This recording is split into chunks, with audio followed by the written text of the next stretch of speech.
Floyd, before the break, you talked about the wealth gap and how it's gotten wider.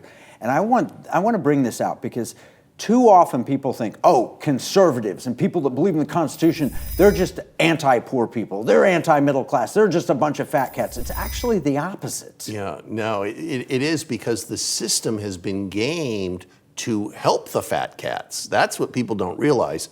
And it starts with the money, okay? The truth is that money needs to be a store of value. And since we went off the gold standard, money hasn't been stable. It has just evaporated. I mean, I remember 5 and dime stores. Yeah. Now you can't even go into a dollar store and find something for $1. That's right. Okay? That's not because somebody hasn't been stealing from you. And people need to understand, especially poor people, they have more wealth stolen by inflation than they do even by taxes. It's a stealth tax that's robbing you day after day after day after day.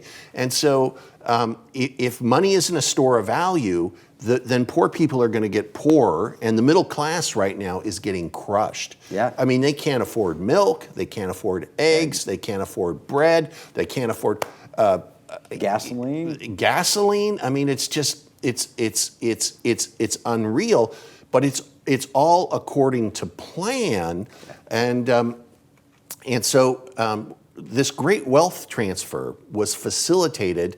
What I talk about in the book is about the great financialization.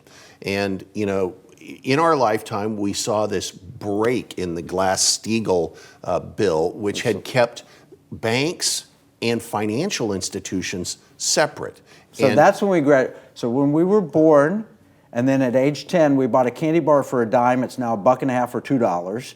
So we've seen that. And 1979 is when we graduated from college or high school. We're getting out into the workforce. Right.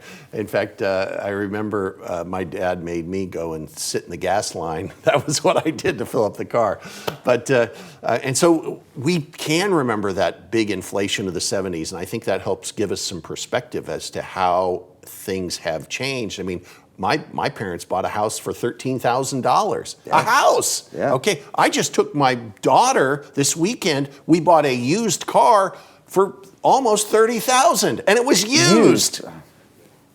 Yeah, and you can't sleep in it. You can, but it's not very comfortable. Yeah, but my parents bought a house for half that. I know. My parents' first house was $12,000. You know, we're about the same. And then when they bought their big, massive $50,000 house, they thought, "Oh my goodness, how will we ever pay for this?" Yeah. In fact, I remember as a kid getting the Publishers Clearinghouse, and in the Publishers Clearinghouse circular, the mansion was $100,000 mansion. Wow. The mansion, the biggest mansion. Now you can barely buy in some states, $1 million home is just a normal home. Yeah, no, it is. So anyway, you've got solutions. Yeah, so solutions. There are a lot of solutions. First, you know, I love transactional gold. That's a great solution. So I'm totally 100% on board with that.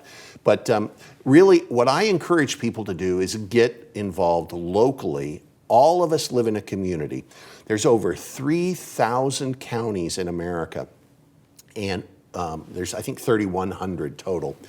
And over 3,000 of those are red counties, which means we can control the vast majority of America and the big territory, and we need to. But we don't often because we don't show up.